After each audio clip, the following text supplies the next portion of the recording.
Have you ever wondered why you react so strongly to a minor change in someone's tone? Or why you feel an overwhelming need to be self-reliant, even when you are struggling? Psychology shows that our adult personalities are often built on the foundations of our childhood environment. When that environment is difficult or unpredictable, the brain adapts to ensure our survival. These survival mechanisms eventually harden into permanent personality traits that follow us into adulthood. Research suggests that what we call personality might actually be a collection of long-term coping strategies. Understanding these patterns is the first step toward reclaiming your sense of self. Today, we are exploring 5 specific traits commonly developed by those who had a difficult upbringing. We will look at how these habits formed and the impact they have on your life today. To understand these traits, we must first look at how the developing brain responds to chronic stress. Neuroscience indicates that early adversity physically alters the amygdala, the brain's emotional smoke detector. When a child lives in fear, this region becomes hyperactive, remaining on high alert even years later. This leads us to the first significant pattern common in survivors of difficult childhoods. 1. Hyper-Vigilance and the constant scanning of your environment for potential threats. Psychology calls this a maladaptive survival strategy that was once necessary for your physical or emotional safety. In a chaotic home, being able to predict a parent's mood was a vital skill for survival. As an adult, this translates into an inability to relax, as your nervous system refuses to power down. Research suggests this state of high arousal often results in chronic fatigue and social anxiety. 2. Hypervigilance often manifests as an intense, involuntary focus on the emotional shifts of others. Psychology shows this behavior is a refined survival mechanism designed to detect danger before it strikes. If your early home life was volatile, you learned to monitor microexpressions for signs of impending anger. In that environment, noticing a slight change in a parent's posture could be the difference between safety and harm. Cognitive psychology calls this social scanning, where you become an expert at reading the room. As an adult, this means you are often the first to notice when a friend or colleague is upset. However, the real-life consequence is a constant state of mental and emotional exhaustion. You may find yourself constantly overthinking casual interactions, searching for hidden meanings that aren't there. This prevents you from being fully present, as part of your mind is always scouting for a threat.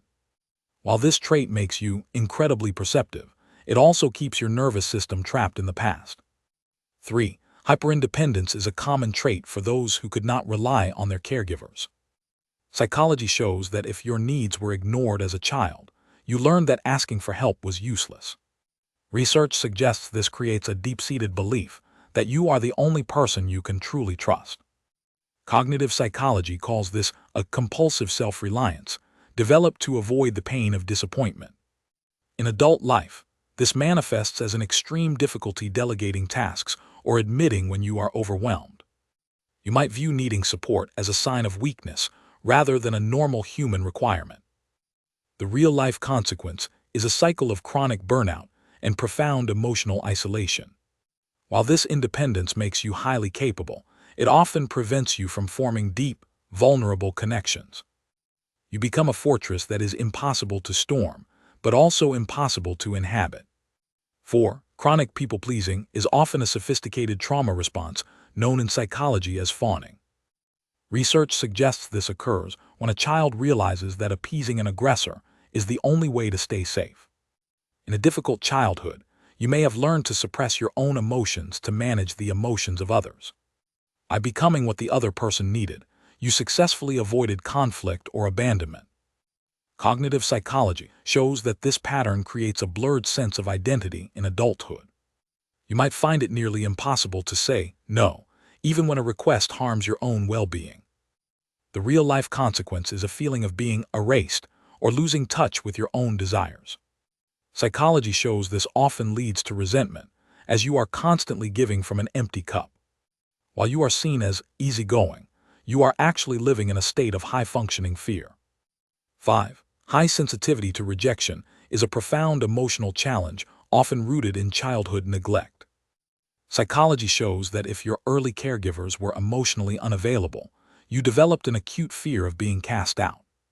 Research suggests this can lead to rejection-sensitive dysphoria, where even minor slights feel physically painful. Cognitive psychology explains that your brain interprets social disapproval as a threat to your actual survival. In a difficult childhood, belonging was not guaranteed. It had to be constantly earned and protected. In your adult life, a simple unread text or a neutral face can trigger an intense internal crisis. The real-life consequence is a tendency to withdraw from relationships before someone else can leave you. You might also become an overachiever, hoping that being indispensable will prevent others from rejecting you. While this trait keeps you socially attuned, it often leaves you feeling perpetually unsafe in your connections. The final trait in our list is the development of a relentless internalized critic. Psychology shows that children in high-pressure homes often adopt the critical voice of their parents. By criticizing yourself first, you are attempting to avoid the pain of external judgment. Cognitive psychology suggests this leads to maladaptive perfectionism as a primary survival strategy. You may believe that if you are perfect, you can finally earn the love and safety you lacked. In reality, this creates an impossible standard that no human being can realistically meet. The real-life consequence is a chronic inability to celebrate your own achievements.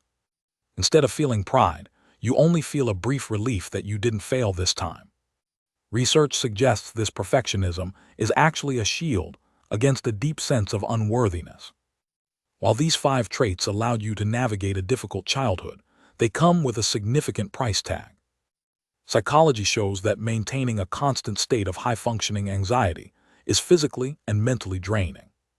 Living in survival mode means your nervous system is perpetually stuck in a fight, flight, or fawn loop. Research suggests this prolonged exposure to cortisol can lead to chronic fatigue and even physical illness. Cognitive psychology calls this the allostatic load, referring to the wear and tear on the body. The emotional consequence is a feeling of being tired of being strong for everyone else. You may find that even when things are going well, you cannot fully lean into joy. Instead, you wait for the other shoe to drop, suspecting that peace is merely a trap. This prevents genuine relaxation and keeps you isolated from the very connections you crave. However, it is important to recognize that these survival strategies also forge remarkable capabilities. Psychology shows that many survivors of childhood adversity develop a high level of cognitive empathy. Research suggests this is a direct result of the social scanning skills you develop to stay safe. Psychology calls this phenomenon post-traumatic growth, where individuals emerge from hardship with new psychological strengths. Your hypervigilance has likely made you an expert at reading social dynamics and resolving complex conflicts. The real-life consequence is that you are often the person others turn to during a crisis. You possess a unique resilience because you have already survived conditions that would overwhelm others. While these traits were born out of necessity, they can be repurposed into tools for success. The goal is not to erase your past, but to integrate these strengths without the constant burden of fear. The path to healing begins with self-awareness and the recognition of these deeply ingrained survival patterns. Psychology shows that awareness creates a vital gap between an emotional trigger and your habitual reaction. Cognitive psychology calls this process metacognition, or the ability to think about your own thinking. In cognitive behavioral therapy, this is used to challenge the automatic thoughts your childhood created. Research suggests that by naming a trait, like hypervigilance, you reduce its power over your nervous system. You can begin to ask if a reaction is based on your current reality or a past memory. The real-life consequence is the gradual ability to choose safety and trust over fear. This reframing allows you to see your traits as old tools that no longer fit your adult life. With practice, you can unlearn these maladaptive habits and build new, healthier neural pathways. Psychology shows that untreated childhood trauma often flows through families as an intergenerational cycle. When we don't address our survival traits, we unconsciously model these behaviors for the next generation. Research suggests that healing is not just a personal victory, but a gift to your future lineage. By breaking the cycle, You ensure that hypervigilance or perfectionism does not become their default setting. Psychology calls this breaking the chain, where one individual chooses awareness over repetition. The real-life consequence is a home environment built on genuine safety rather than survival instincts. This allows children to develop a secure attachment style, which is the foundation for healthy adult relationships. Your commitment to unlearning these 5 traits changes the emotional architecture of your entire family tree. It is a difficult journey, but it is one of the most meaningful tasks a human can undertake. Understanding these 5 traits is not about dwelling on the past or assigning blame. Psychology shows that naming your survival mechanisms is the essential first step toward true integration. Research suggests your brain remains plastic, capable of forming new pathways even after years of hardship. The behaviors that once kept you safe do not have to be the behaviors that define your future. You can transition from a person who is merely surviving to a person who is truly present. Validation of your journey is the foundation upon which you can build a more secure life. Your history explains why you developed these habits, but it does not dictate your final destination. Remember, while your childhood architecture was built for you, the rest of the structure is yours to design.